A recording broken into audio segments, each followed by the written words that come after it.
welcome back to the Mancalorians, a Star Wars podcast. I'm Jordan, that is Aaron, and this is episode 11. Woohoo! Woo! We've made it. That's number 10. Let's go. How are we doing? I'm chilling, man. I'm nice and chilled. I'm a bit sad though because we've got no Star Wars now, so I'm a little bit sad.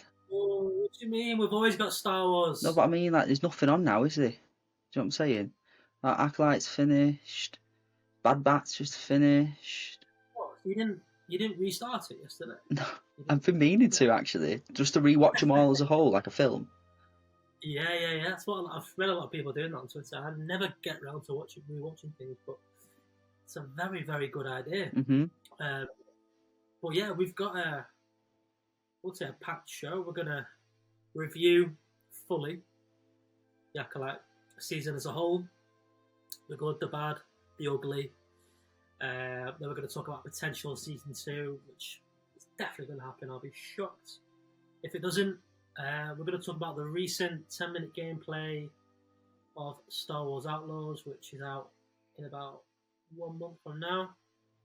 And we're going to talk about a few other bits and bobs as well. But just before we go any further, if you're listening to us on Spotify, Apple Podcasts, please leave us a review. And follow us, of course, or subscribe to us, whatever it may be. If you're watching us on YouTube, please don't forget to like, comment, share, and subscribe. And of course, leave all your comments in the comment section below. You can also get in touch with us at themancalorians@gmail.com. Again, let us know your thoughts on the Acolyte and any other questions that you might have for us, etc., etc. Get in touch. We will read them out. We will read them. We'll get them on the show, etc., etc. And of course, you can follow us, the Mancalorians, on all the socials. All of our links are below in the description of this video or audio feed.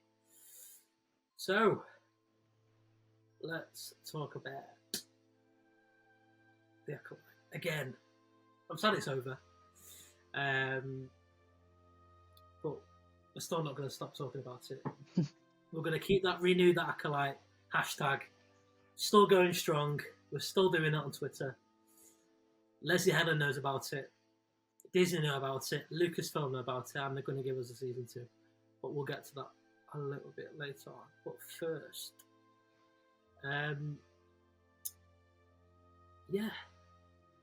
give me your thoughts overall on what you thought about the Acolyte and kind of where you think it stacks up so far to the other live action, not animation, live action series so far. Oh, good question. Really good question. If I had to rate them all from best to worst, I think Acolyte for me would be within the top 3. I'm not too sure where it would be second or third. I couldn't tell you which one. Interesting. I thought it was good. I was expecting a lot more from it, I thought, for what it was, I enjoyed it. I did expect my expectations going into it, knowing what it was, seeing everything that was happening. I didn't expect it to turn out the way it did. Yeah, I think, to be fair though, I think everyone, including us, we kind of not overhyped it, but I think we thought it was going to be a little bit better than what it turned out to be. We were saying things like, it's going to be the best live-action Star Wars series ever. And it might well turn out to be that if it does carry on, but I don't think we're quite yet there. No. There yet. For me, I think it's still behind Mando and Andor. I'd probably have it third, to be fair, which is pretty high. But yeah, I think, again, like I said before, I think it's got a lot of potential. I think for me, I wanted a little bit more action, and I didn't realise that it was going to be a little bit more story focused, which is fine. And I enjoyed it. It was good. There was a lot of twists and turns. Some of them predictable, some of them not, which is good, which is fine. But yeah, there wasn't probably not enough action for me in it. and I thought it was going to be a little bit more. Yeah, a little bit more. I agree. A little bit more duels. Some more duels in there. A bit more fighting, hand-to-hand combat, which I really liked.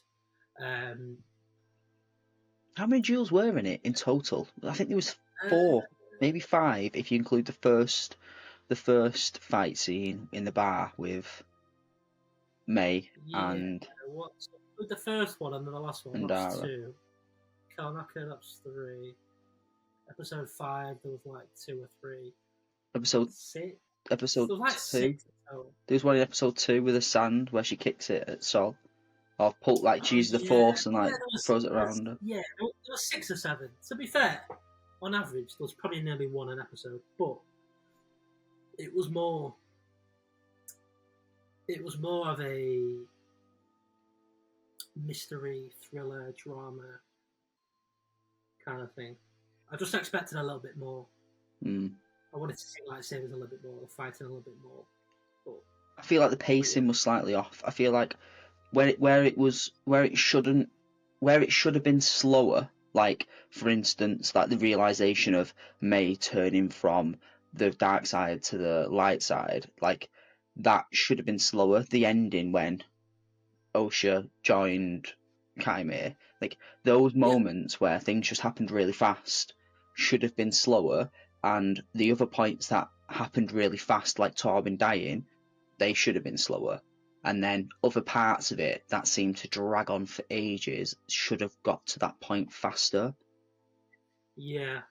But I think that was by design, because if, like, also May turning good when she was bad. Remember, she was with Chimere in episode 4.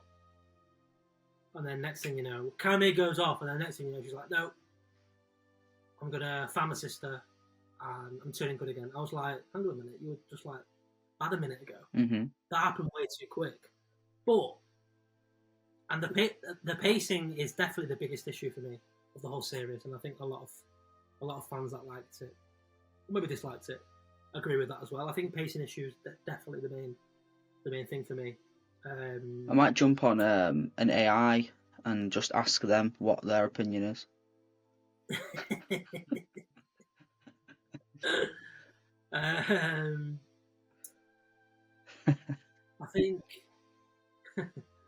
think I've lost my train of thought now. Yeah, so yes, there were patient issues, and yes,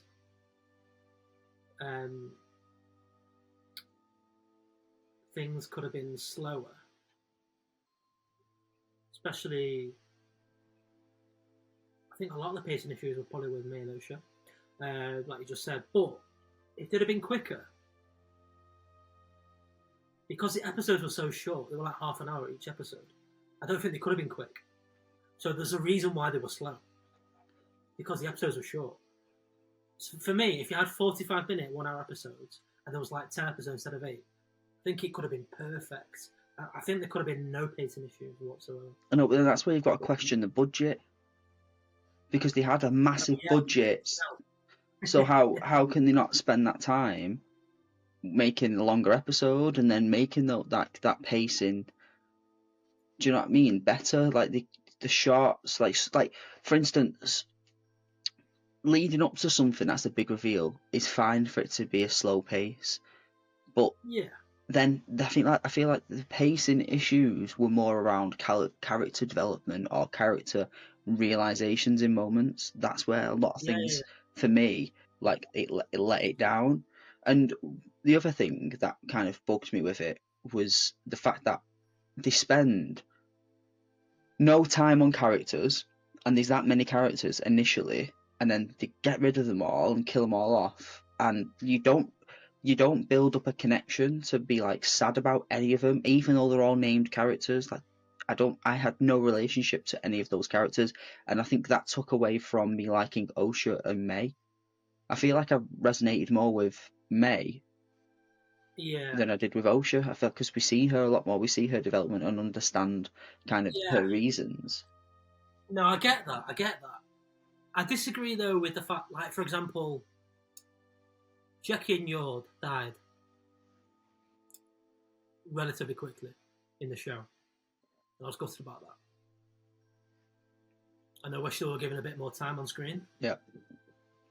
But that was part of the show. Again, there's only 8 episodes. You couldn't really, make the episodes longer. No, I agree. Make more.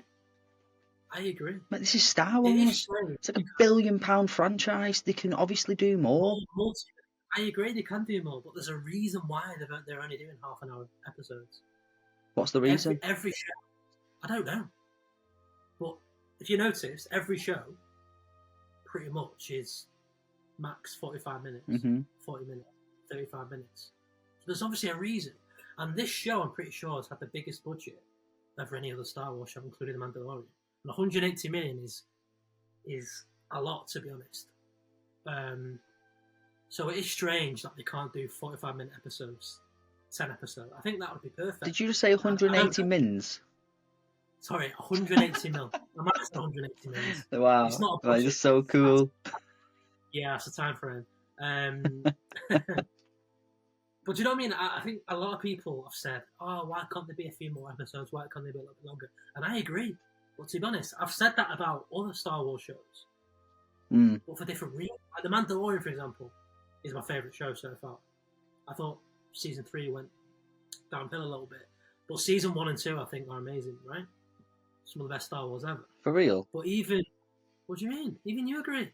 I wouldn't say season 2 was fantastic. I think you need to watch season 2 again, because season 1 and 2 are like pretty much equal. I feel like when Star Wars makes something new, it's fantastic. And I feel like when they like Mando, when we first got introduced to Mando, amazing. Season 1, phenomenal, right? When they do spin-off stuff like that, where they kind of make a new story out of something, it's great, yeah? When they did Andor, fantastic, whole new like a viewpoint on the Star Wars galaxy, right? Now, the Acolyte was also supposed to do that for me, and it just didn't. Like this one, for some reason, they dropped the ball on it. It was good, don't get me wrong, it was good. It's definitely like, I know I said it was like top 3, 2 or 3. I'd probably drop it down now to say maybe like 3 or 4. But I think with like Mando season 2, because we had season 1, it was really good, and then season 2 came. Season 2 was okay, and then season 3 was a little bit less than okay. So they kind of, every time they redo it or do something, it's just slowly getting worse. Do you know what I mean? Yeah, I get that, but I disagree. I think season 1 and 2 of Mando is like pretty much like equal, like top tier, all-time Star Wars. Season 3 was decent, but because it was like rubbish compared to season 1 and 2, that's why I say I don't like it. But I did. But compared to season 1 and 2, it was like a different show. Now, in terms of the length of the film, the episodes, so the Mandalorian and Andor, or the Mandalorian, for example, it's like 40-minute episodes, sometimes 35. But nobody says with Andor and Mandalorian are the too short, even though they were. It's because everything was pretty much spot on. Yeah. But with the type of story that the Acolyte is, it needs to be longer than 30 minutes. Whereas the Mandalorian and Andor don't. Well, don't get me wrong. I wish all the shows were 1-hour episodes. That would be great. But they're just not. And I don't... With this, 180 mil, yeah. I do wonder a little bit what they did with the budget. Don't get me wrong. Makes me cringe when you say 180 min. Like, it's like saying lol out loud. Like, yeah. That's so funny. Lol. Yeah. 180 mil. Like, it's a lot. And don't get me wrong, I think they did a lot. I think they did do a lot with it. I think, like, the costume designing's great. Obviously, they filmed in actual locations of real life across, like, a couple of different countries. That's great. Some of the cinematography's great. The choreography's great. The acting is really good. Particularly from Soul and Kaime. R.I.P. Soul. Yeah, like, I think, again, the pacing is... To be fair, if the pacing was on point, there's probably not much I could fault this show, to be honest. That's what I'm saying. Like, things here and there, but pacing is a big issue. Now, the other things that drop it down for me from like a 10 out of 10, like Mando for me is a 10 out of 10, Andor's like a 9, and I probably would give this an 8 max, maybe between a 7 and an 8, maybe a 7.5. In terms of like the choreography and the actual Star Wars lore, a lot of it from Legends, 10 out of 10, unbelievable. We've had so much Star Wars lore come into this. The fighting when it's happened has been a top tier, brilliant, love it. And again, Lee Jung Jae, who played Sol, for me was just outstanding. His acting was just awesome. Same with Kymir as well. Kymir's, I think he's potentially could be one of my favourite ever Siths, or whatever he is. He's acting. He did his own stunts. He's sick, brilliant. But then there's a few other issues that I didn't quite like about it. Like, for example, the Torb. I don't know if we discussed Torbin yet, but we'll get into that in a minute. The whole Kalnaka's death didn't really. I got it, but I kind of wanted to see it happen. Instead, we don't see how he died. Obviously, it was Kymir or May. Oh, sure. No, it was Kymir. It must have been Kymir. It was Kymir who sliced him. And we don't actually see that scene happen. I was a bit gutted about that because I thought we were going to get that. Torbin, going back, so obviously following on from the finale last week, we obviously found out what really went down on Brendock in episode 7. And then obviously we knew Torbin took the poison from May in episode 2, I think, that she got from Kymir. And he killed himself. He was levitated in midair, he took the Barish vow, he was meditating for 16 years.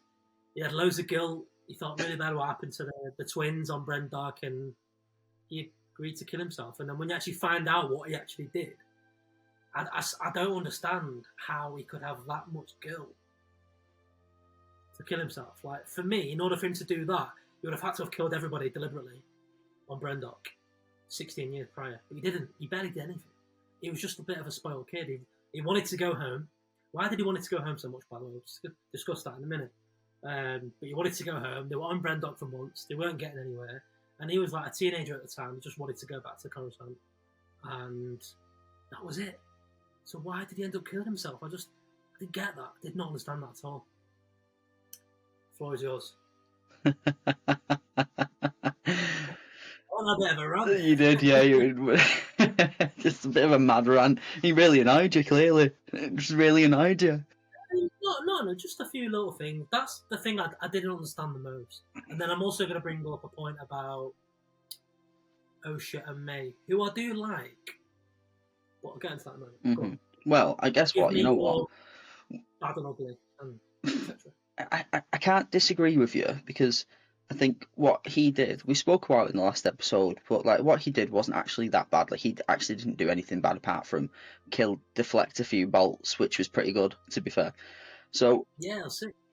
I don't understand why he did kill himself. I don't understand why he took this vow and decided to like live in like segregation from everybody and not speak and become mute and stuff. I don't understand any of that. I think they brought it in again for like the lore aspect of stuff, and they couldn't really do it with any of the other characters, so he was probably the easiest one to do it with. But I don't think realistically he should have killed himself. I don't think it doesn't make sense that, and I think the only reason why they've done it is because it's a bit of like Legends lore or lore in general that they've just brought in again so that people can see it in live action. Do you get what I'm saying? Yeah. I think the bigger issue is, for me, why did Kymir want Osha to kill 4 Jedis that were there? So Indara, Kalnaka, Torbin, and Sol, when Sol was the only one, realistically, that killed her mother. The rest of them did nothing wrong. Kalnaka actually helped him fight, so what did he do? Indara wasn't even there. She didn't even get in. Yeah, but because they were all involved, and Kaime somehow knew they were all involved, I assume May would have told him. May, yeah, she would have told him who it was, but if you think about it, right, she must have had some serious hatred to want to kill all four of them. That much, but I feel like if there's that much hatred in somebody, she would have never turned to the light. She would never have gone there, but she did. So it doesn't, to me, that doesn't make sense. Yeah, no, I get that, but I understand why there was a lot of hatred because she saw Soul, Master Soul, kill her mum, and For Sol, I agree. Like there would be loads of hatred there, but not the rest of them. Maybe to Torvin yeah, because he was there with him. yeah, but Indara and Kelnaka were part of it as well. We can't so for her, I understand why she wanted to get revenge on all four of them because if those four hadn't turned up to her home, none of it would have happened. Yeah, but Kalnaka last week barely did anything. He was knocked out. I know. And Indara didn't do anything either. She saved. She just knocked out Kalnaka. Still part of the Jedi. So she wanted to get revenge on all four. But then turns to the light side and wants to join them. Yeah, it was interesting how they switched and how her memory's completely wiped. Well, I like how. Do you know what? Visually, how they changed. I liked it. I liked how they did it with the clothing. I liked how they did it with the lightsaber. How the lightsaber changes from blue to red. Like I like them visual representations of the side changing. Very similar to in episode 7 when Han's on the bridge with Kylo Ren and he's talking to him. Oh no, that's my saddest ever Star Wars moment. But in that moment, yeah, you have the light shining on. It's basically on Kylo, right? The blue light's on Kylo from outside, and then as he's like trying to make up his mind, the door's shut, and in that moment, you see the light fade and get replaced with a red light. The red light then takes over him, and then he kills Han. They're not outside, they're inside. They're on the bridge. Yeah. So Rey and Finn run in, don't they? And the door's open. The light's beaming from outside. No. They're looking down on a platform. Yeah. Inside his base. Mm-hmm. And it's quite dark. Mm-hmm. They're on a bridge. Mm-hmm. Kylo's there waiting. Mm-hmm. And Han walks in. And Rey, Finn and Chewie are looking down. Disagree with me. Go on. Disagree with me. I don't. What?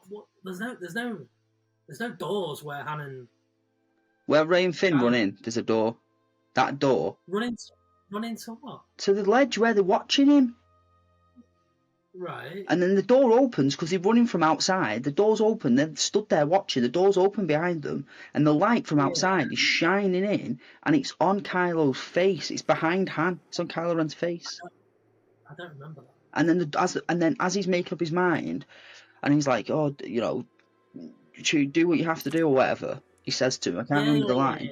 Then, and as he's thinking about it, the door's shut behind. I'm sure the door's shut behind Finn and Rey, or the moon goes, or the light goes in one way. The light vanishes, and as the light vanishes, you see the light fade, and it literally just goes red. I don't know if this was on purpose, by the way, but it goes red, and then he kills him, and I was like, wow. That's amazing. Like that visual. I watched that scene. I swear I watched it the other day as well, but it's not quite in my head. It's not quite the same as what you just said it is. But I trust you. But that visual representation of how people change, I love, and I think Star Wars do it so well. They do it in Obi-Wan. You see it in Obi-Wan, and that was by accident because you hear Ewan McGregor talking about it, and he says how it was by accident. Yeah. And the light's literally on his face, and he's got like the blue light, and he moves his lightsaber, and then the blue light kind of comes on him, but it's shining on Vader's face, and then as he moves his lightsaber, it goes off Vader's face, and then it's replaced with Vader's red light on his face when he goes, I am what remains. Yeah. Yeah. You didn't kill Anakin.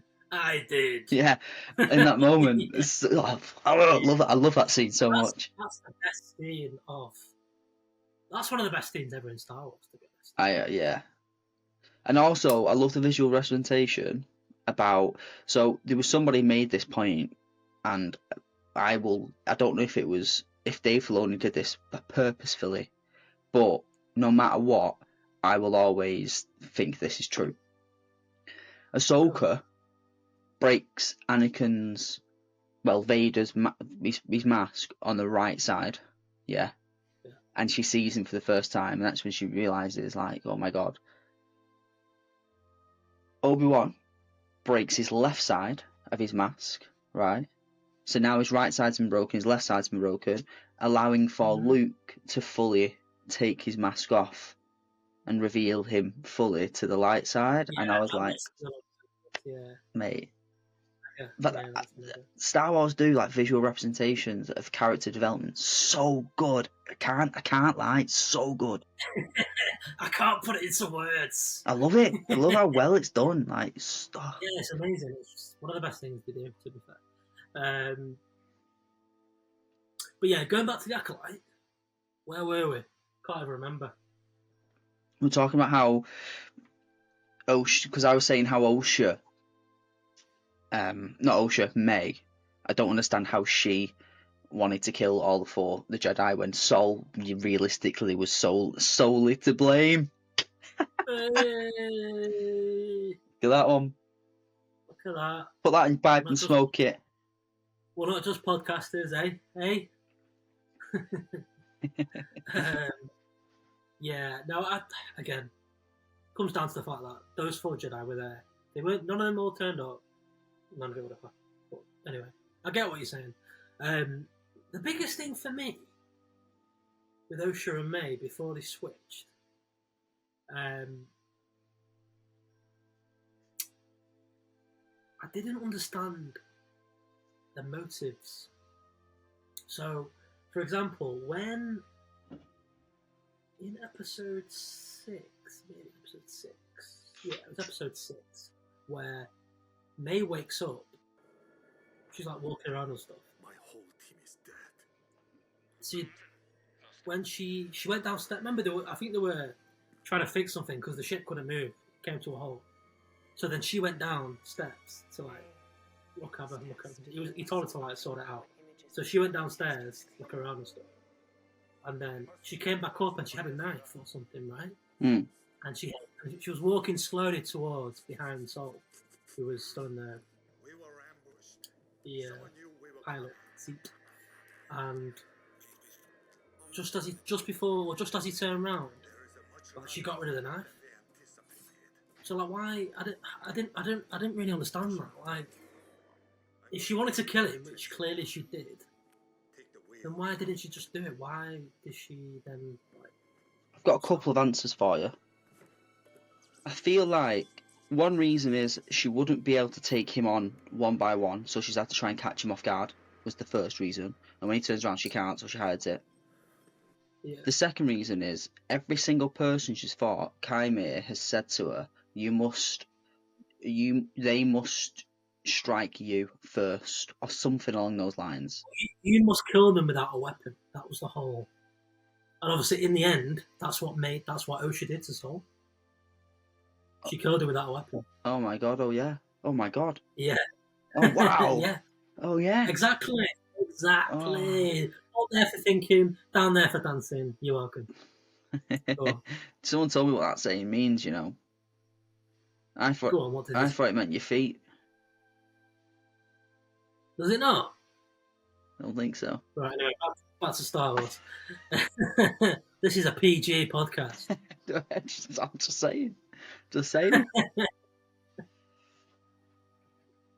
You said it. Oh, you said it, not me. I'm just.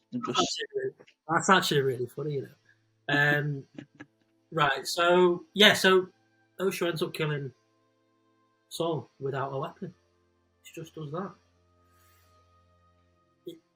She goes like that, and then she goes, Anyway, I go on. really didn't like how she did it though. I didn't like that hand. It was so weak. Like it was like this. With her hand was like this. It was like that. It was like that.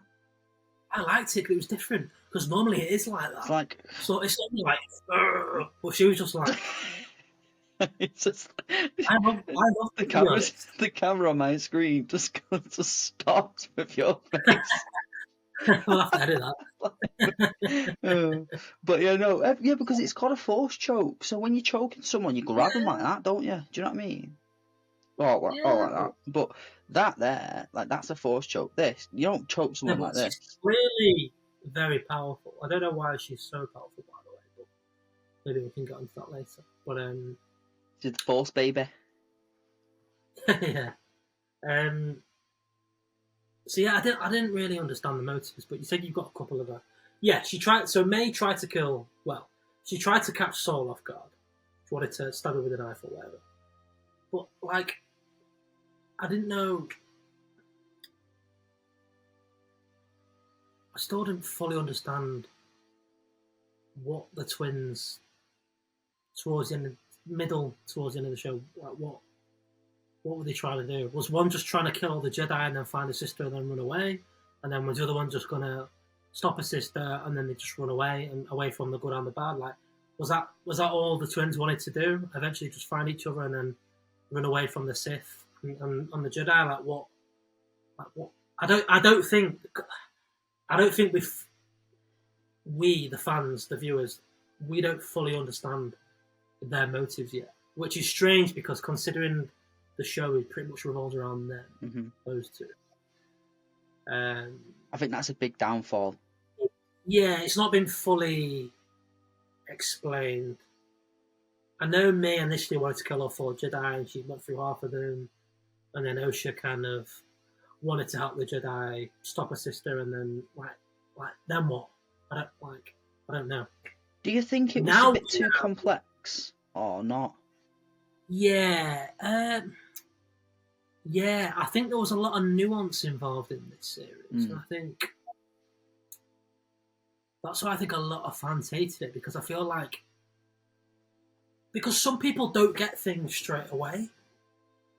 I don't think it's about like being smart or saying people are stupid, but sometimes like you have to watch something like more than once or twice to understand something properly, and then sometimes you have to like read about things and research about things, and I think it was a little bit complex, and I think to some people they just thought it was garbage because they didn't fully get it, so then they just heavily criticised the writing, which I get, but there's a lot of nuance involved in this, and I think if you didn't watch it, if you didn't repeat watching, and if you didn't like research and like read a lot of the interviews that Leslie Hedden did throughout the show, which not a lot of fans will do, and they shouldn't have to do that in a way. I get that, but yeah, it was that's another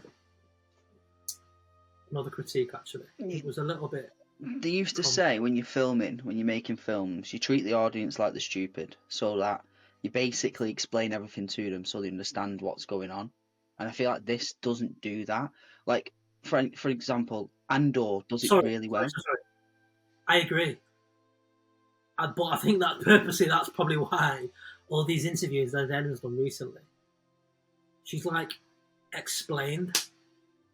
But like you said, she probably shouldn't need to do that. That kind of should be done in the show. It should, yeah. The show should explain itself. Yeah, I get that. You don't get writers of books explaining what the book is. Do you get what I'm saying? Yeah. And I think that's like one of its downfalls is that it's very complex. So, but then in a way, I like it in a way because it's like we're still kind of discovering little things. Like for example, you know how Osha, how she kills Saul without a weapon, and like I like those things. But then like understanding characters and understanding their arcs and understanding their reasons, it should be so self-explanatory. You shouldn't have to be guessing why they're doing something unless it's supposed to be a secret. Do you know what I mean? If it's designed that way. Whereas I feel like with OSHA, I feel like we only get once there's like 2 scenes maybe which give her like her path, and it's the first one when she says she wants to join the Jedi, and it's the second time you see it is when she's talking with Sol, but it's very forced. Both of those scenes for me were so forced. The first one when they did the dialogue and she was like, it's it's not a tower, like whatever she says, like it really bugged me. Do you remember? So there was that, right? Because she wants to join them, and then she says, "Oh, I want to join you." And then you've got the second one where she's leaving the temple on Coruscant, and you've got Sol there, and Sol's like, "Oh, we're all Jedi are leaving. We want you to come with us." And she was like, "Oh, you want me to join the Jedi's again?" And he's like, "No." Like, so she was just kind of searching for somewhere to belong. That was her path, and she found it with Chimere. That's why she joins him, because she's then found like where she belongs. That's all she was looking for. But why it shouldn't be that complex? It like there should be more of a reason. Like, it should be explained to us in her dialogue. Like when she's talking to George, she should be saying stuff like, I wish I could join the Jedi. I feel like I've left and I'm so out of place. Like, there's nothing like that. She just hides everything from everybody for no reason. Do you know what I'm saying? Yeah, but then I think it's probably less complex if we all just watch it back now all in one go. If we binge it like a Netflix show, I think it's probably a better watch. I've not done that yet. I don't think you have either, but we'll do it. I think it will be a better watch. We'll get some popcorn and we'll get some snacks. Some snacks. We'll get our slippers and we'll do a live show. Get some special socks on. Get your Christmas Star Wars socks on. It's not Christmas yet, sunshine. Hey, you don't mind. You still wear them, right? Yeah, very true. Very true. Yeah. I swear you had them on the other day, yeah. I did. No, so yeah, I think that's the biggest issue, along with the pacing. I think those two things for me are the biggest issues. If those two were perfect, then all these like little stuff here and there wouldn't really bother me too much. But they're the main two big issues for me. Is there anything else you think is quite a big issue, or is that pretty much it? I say pretty much it. I mean, they're quite two big things, but you know what I mean. No, I feel like some of the writing was, but I think that comes down to the story, and I don't know. Like, I know that some like production companies, they really push for things to be released and get it out there and get it finished and get it done. And I don't know if that they were like some issues that they had, but I know that Leslie Headland, when she was talking, she said like there was at least like 4 different drafts of the story, and this is the one they kind of settled on. Yeah, I mean, she made all the writers not watch Star Wars. I don't think any of the, because she only wrote like 1 or 2 eps max. In fact, I think she directed 2 and wrote 1, or directed 1 and wrote 1. And I remember reading a while ago that she actually made sure that all the writers that she brought in for the show were not Star Wars fans, and she didn't want them to watch Star Wars either. She just wanted them to go in like fresh, new, like see what we can do, and I respect that in a way. I think this show brought a lot of, like, whatever you think about it, good or bad, it's probably been the most talked about Star Wars show ever so far. Like, whatever you think about it, good, bad, amazing, whatever, like, it was divisive, and to be fair, it was original. It was very, very original, very different. We've not really had a Star Wars story like it as of yet. So, you know what? I respect that in a lot of ways, and I think that's a plus. Apart from the obvious things that we liked about it, like the choreography and some of the acting, etc., etc. And it was a good story, but a little bit complex. Like, it was original. It was different. It was fresh, and yeah. Yeah, but so was Mando. And like, you can't. That was done so well, and even season 2, as much as I was saying like, and season 3, as much as I was saying like they weren't great, like they're still Star Wars. Like, you still get that whole Star Wars. I mean, you get the whole Star Wars feel with the Acolyte as well. Don't get me wrong, but yeah. I don't know. I don't know. There's just, I feel like maybe I don't know if you even need to know Star Wars to write it, because these guys obviously it was almost like an experiment. And to be fair, if you hadn't told me that they weren't Star Wars fans, I would never have guessed. Yeah, exactly. I wouldn't have either. I think overall they did a good job.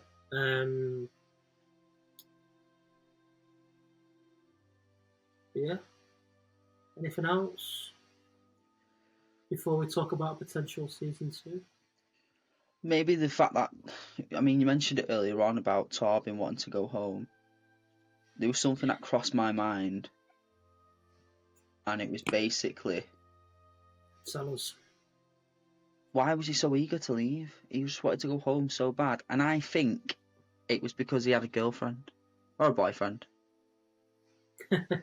Yeah, you said that to me the other day. I was like, but then obviously Jedi aren't permitted to have relationships. But then tell that to Obi-Wan. Exactly. And it's even referenced. I'm pretty sure it's referenced in Master and Apprentice. I'm sure it is. I can't remember properly. I can't remember if it is. But he definitely had, or maybe I read that someone referenced it in a book. But he definitely had like some relations with Satine before, before he become, I think, Qui-Gon's apprentice. Like that's Yeah, a given. maybe, Like he definitely did. maybe I'm not sure. And I think that's why. I think that's why that scene that with Obi-Wan and Padme, where he's saying like, "I know he's in relationship with you," like obviously that got cut. Like George Lucas cut that out, but like even that just massively makes it even more obvious. And that's why I thought maybe potentially he was so eager to go because he wanted to see his secret lover. Yeah, maybe, but he was a kid. He was a teenager. I just think he'd been there for months with the gang, and they couldn't find the witches or whatever, the virgins of the Force. They were there for months, and I think he just got fed up. I think he just wanted to get home. He was homesick. He's a kid. He misses his home. Whatever. Like, I just think he was just dying to get home, just because he's homesick. Well, guess what? Or he wanted to get to. He wanted to get back to the temple, Jedi Temple in Coruscant, and just practice and become just wanted to study, and We'll never know, will we? We'll never know. Yeah, we'll never know, because he took his vow and then he died. He did, and I still don't get it, but yeah, he was a good one. I think. Before we give our score, we're going to give our score out of 10 for the Acolyte. Is Osha's story reminiscent of Revan? Oh yeah, that's what Collider suggested. I don't know if you've read it. Have you read it? I've not. I've just seen it on our agenda. I've not read it. So have you read it? I've not read the whole article, but they made some points here. They said that May and Osha's fate mirrors Revan's, with the potential for redemption and impact on the galaxy like the legendary character.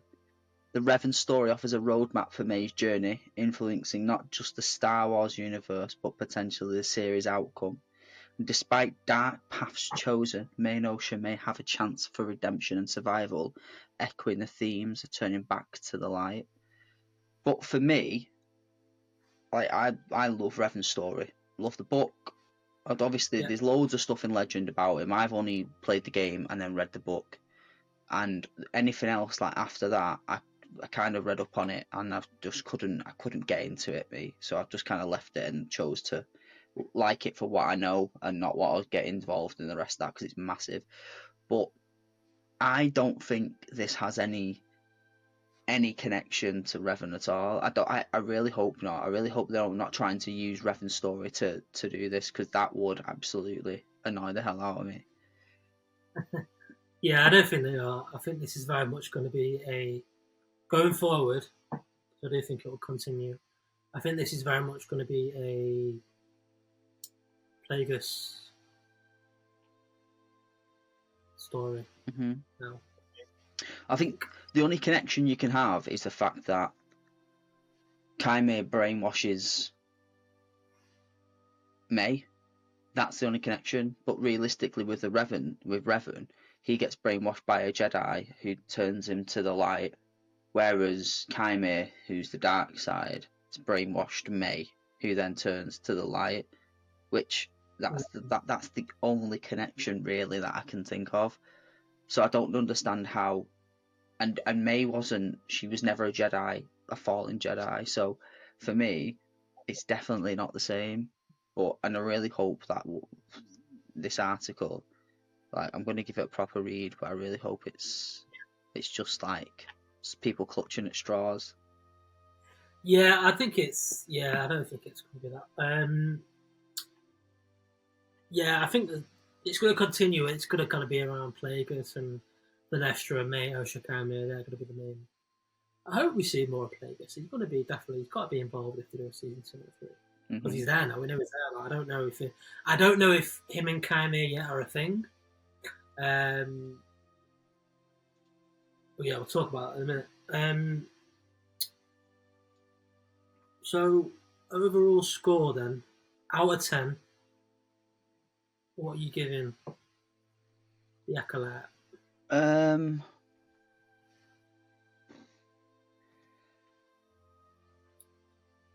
Maybe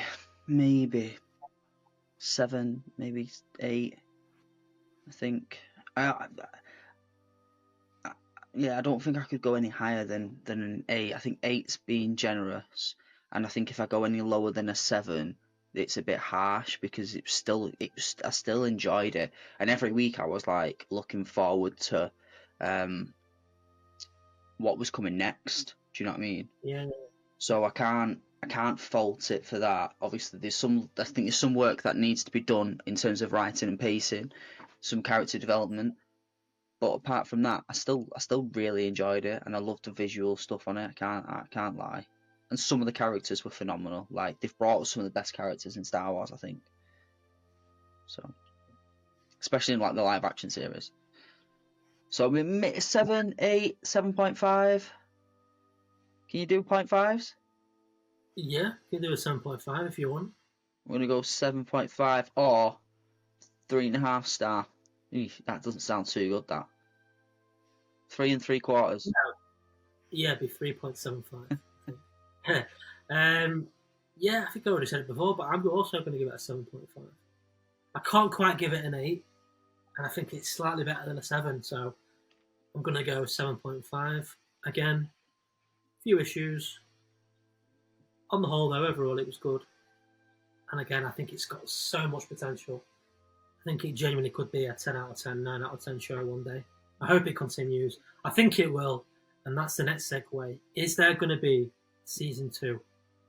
Yes or no? And if there is, tell me why. And if there isn't, tell us why as well. I definitely think there will be. So, renew the Acolyte. That's one reason. The second reason is there's a lot of stories that haven't been explored yet that we need to know about. They've left it. I know that Leslie Hedden said that it's going to be a finished story and that's it done. And in terms of the story that was happening, it's Soul's story and that Jedi story is finished, but it's also started a new story right at the end. I think it has. Yeah, well, the twins' story wasn't really closed, to be honest. Well, the part with Venestra. Yeah, their arc switched, and now we know that Osha is going to be an apprentice with a Kaime. Mm-hmm. So that's one story. Venestra and May. That's another part of the story. Mm-hmm. And obviously you've got Plagueis in the background, and then I'm sure there'll be other characters involved as well. Not main characters, but I think those 5 are going to be the main for season 2. I agree. Season 2, without a doubt. Yeah. I'll be pretty shocked, pretty surprised if they don't do a season 2. I think on the whole, the numbers have been good in terms of like viewings and stuff. I think it went down slightly every week, but I think, to be fair, I think I read something yesterday, Rotten Tomatoes. The Acolyte was the number 1 most popular show this week. Wow. So, yeah. And obviously the whole like campaign behind the Renew the Acolyte, which we definitely started that, or a big part of it anyway. Again, I think it's got so much potential, and I want to see Plagueis. I don't just want to see him CGI. in a cave. Like, I want to see him casted. If it is CGI, then fine. But I want to see him more a Plagueis. I want to know if him and Chimera are already a thing. Mm-hmm. If they're not, I want to see how it come about. Venestra's gonna obviously not unwipe May's mind. I don't think Chimera and Plagueis will be a thing, though. I think he's more interested in Osha. I don't think Plagueis is his type.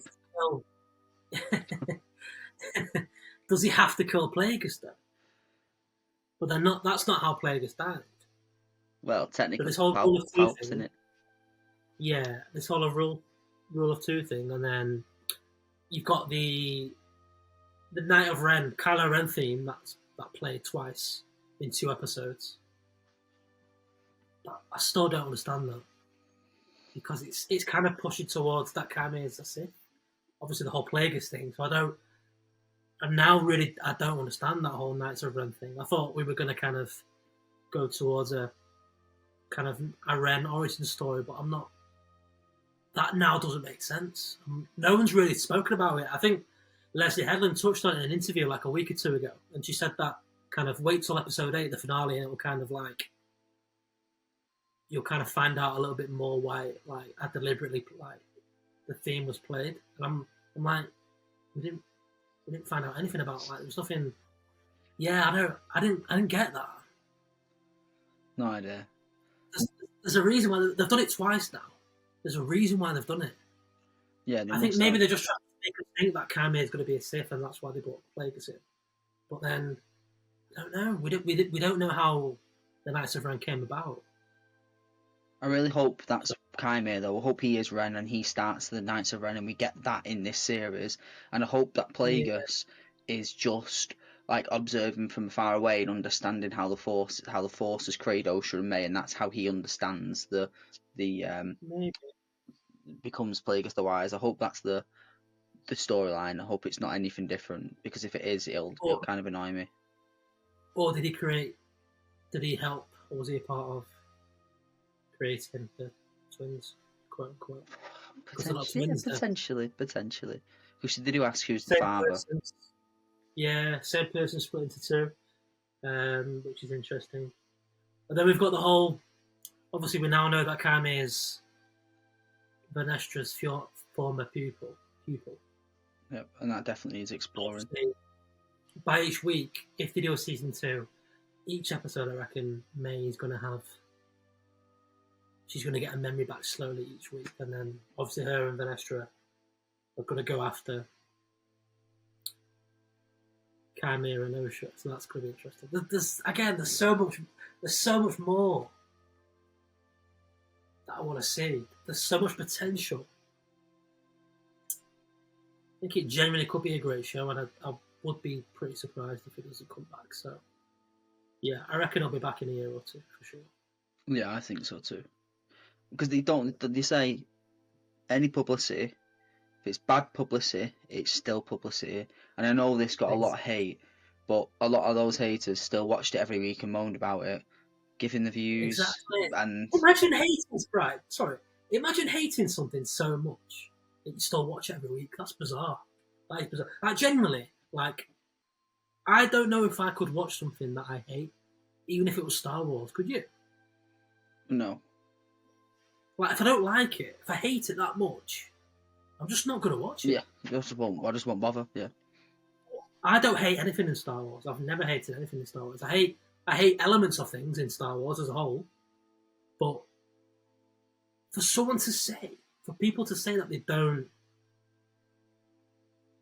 they hate the show, but then they continue to watch it every week, that just baffles my mind. It makes no sense. Mm-hmm. Like, you're literally wasting your own time. Yeah, just to have a moan. You could be watching something and enjoying something and talking about something that you actually like or love, but instead you're talking about something that you hate. And don't get me wrong, I think it is a shame, it's sad that some people love Star Wars or claim to love Star Wars and they hate something. That I'm sad for them. Like if I don't know, let's say the next Star Wars song comes out and I hate it or you hate it, I'll be gutted if I hate it. But I don't think that's ever going to be the case. But For people like that, if you genuinely hate it that much, just don't watch it. Watch something else that you love. And then you won't need to moan and complain and get toxic. But anyway. Yeah, anything else on the Acolyte? Oh, do you think we're gonna? No, we touched on it briefly last week. Are we gonna see Yoda? Again, we're gonna see him talk. Might be a little cameo. I don't think it's going to be anything. Yeah. It might be a couple of scenes, but I don't think it'll be anything more. Someone did say something to me the other day, though. We were talking about the fan base, and he said to me, the lightsaber. So I was talking to one of my mates, and he mentioned the lightsaber, and he said how he wasn't happy with that scene because the bleeding of the lightsaber was too fast, and in the books it took Vader a lot longer. So I said to him, and this is something that, like, with him, he was against the Acolyte. He's watched it. He said, "Do you know what? It's good for what it is. I'm happy with it. Some things I don't like. It's broke canon in his opinion, but then he still enjoys it for what it is, right?" Yeah. Can I just stop you there, just quickly? To be fair, the whole lightsaber bleeding thing is a bit of a thing that's trending on Twitter now as well. But that was actually changed by Disney in 2017 through Vader in the books or comics. So to be fair, because the old way, George's way, in the first 6 films, how someone would do what Osha did, May did, no, Osha, it's different. So Disney have changed how a lightsaber crystal goes from blue to red, for example. However, it wasn't broken in this show. They broke it 7 years ago in a book. Okay. And then they did it again in the Jedi Survivor. My home, and they just expected me to throw it away? Dagon, wait. I refused to obey and was betrayed by the one I trusted most. No, stop!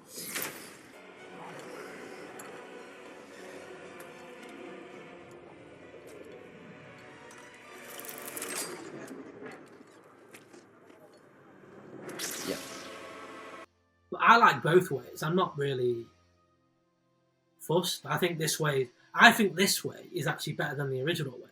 I thought the whole scene with how Osha did it was sick. I agree. I thought it looked so good. I don't know how people are disliking it. Like, I like I loved how it looked. It's not the original way.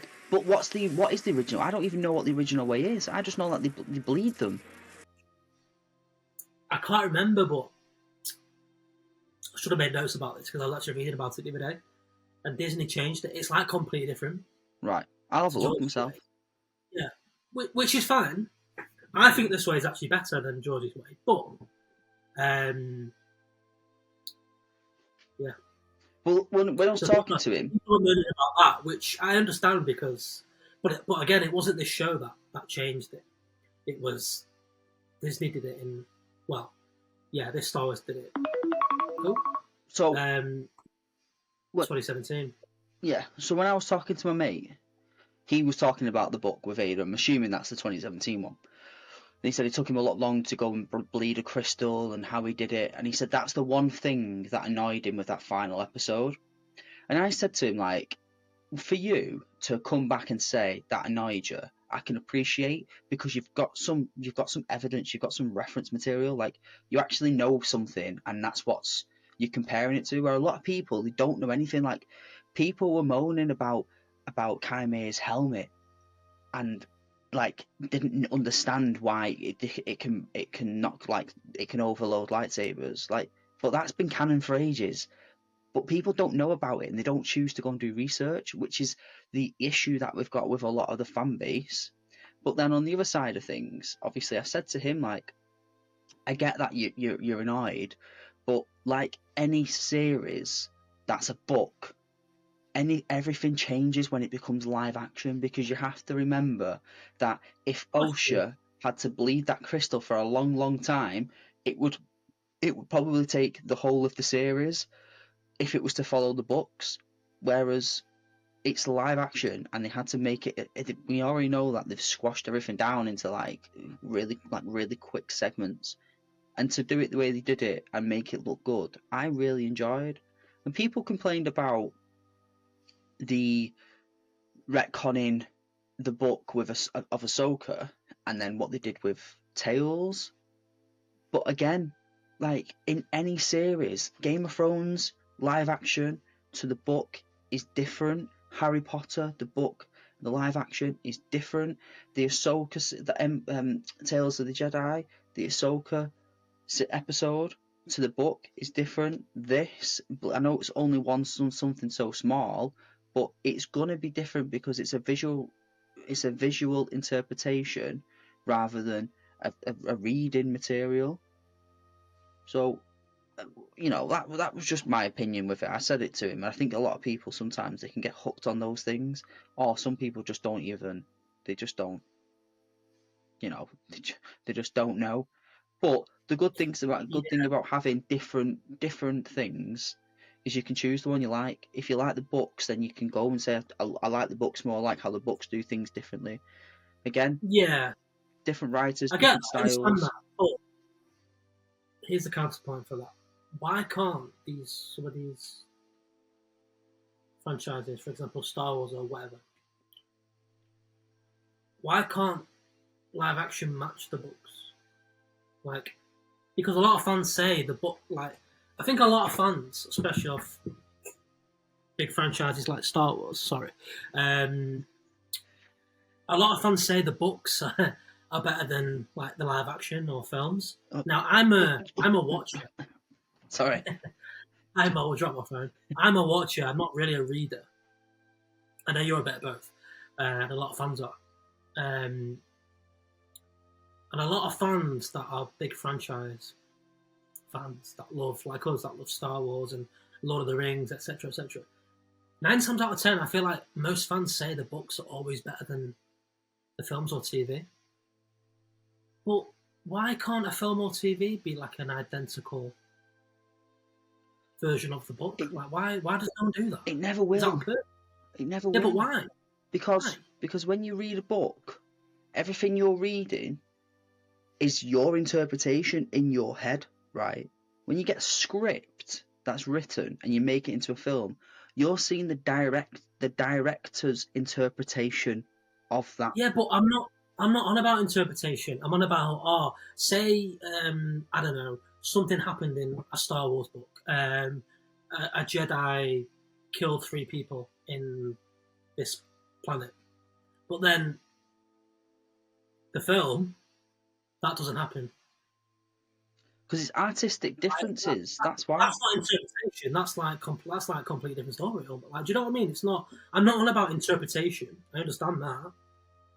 I mean, when you see the Lord of the Rings books, some things happen they completely leave out in the films, and I'm like, why? I don't. Do you know what I mean? Do you understand? It might not be entertaining on camera. It might not look good on camera. It might like in books sometimes a scene that's really powerful in a book, right, is a lot of visuals and barely any dialogue, and then on camera a visual is like. Do you get what I'm saying? So that's you have to, with visual stuff, you have to show emotion, whereas in a book you're reading about how somebody feels. Now, if you had to explain how somebody felt and you wrote it down, you can probably use a lot of elaborate words, whereas when you're doing it visually, you've just got eyes and a mouth and a face to go off, body language. Do you get what I'm saying? Yeah, no, I get that. So I think that's the difference. And also, if you got a book, right, and said, this is what I want, and gave it to 3 different authors, they'd write it all differently. If you took that book, one of those books, and you gave it to 3 different directors, they would direct it all completely differently. Mm. Do you know what I mean? Very true, yeah. Very true. And that's what I'm on about interpretation. It doesn't matter, realistically, it doesn't matter what's written down. Things will differ regardless of who you give it to. So when you're taking one book and you're taking one director, they're going to have different viewpoints of things. And then you put the audience member in there who's read the book and seen and then watched the show, they're going to have their own interpretation as well. Especially if they've read the book first. Fair enough. I completely get your points. Fair. But I can also see why some people are like, oh, what's this?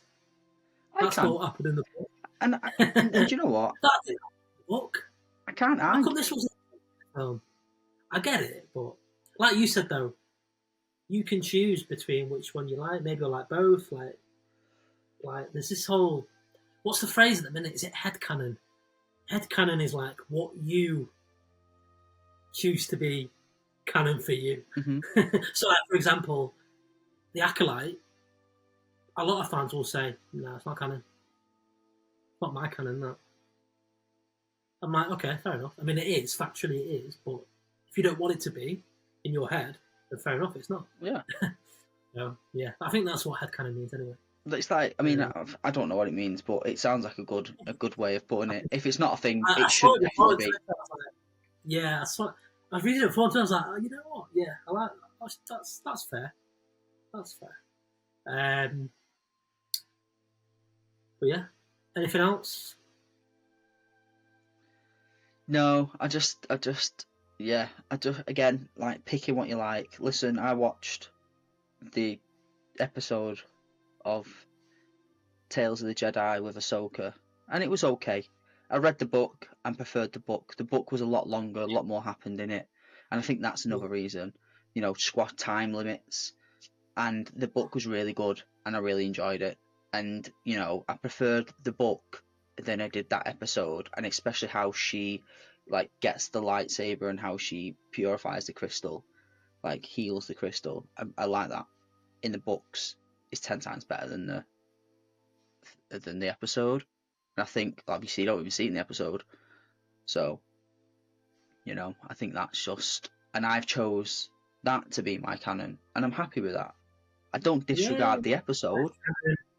But, you know, that's my head canon. Head canon. Yeah, what a weird name. I just feel like... Cannonball. Yeah. Just quickly. So yeah, we think season 2 Acolyte's going to happen. I reckon 2 years from now we'll get it. 2026, I reckon.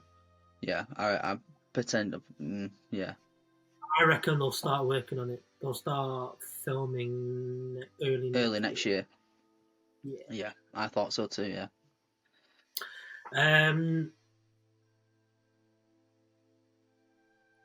Just quickly, I know we're going to wrap up now.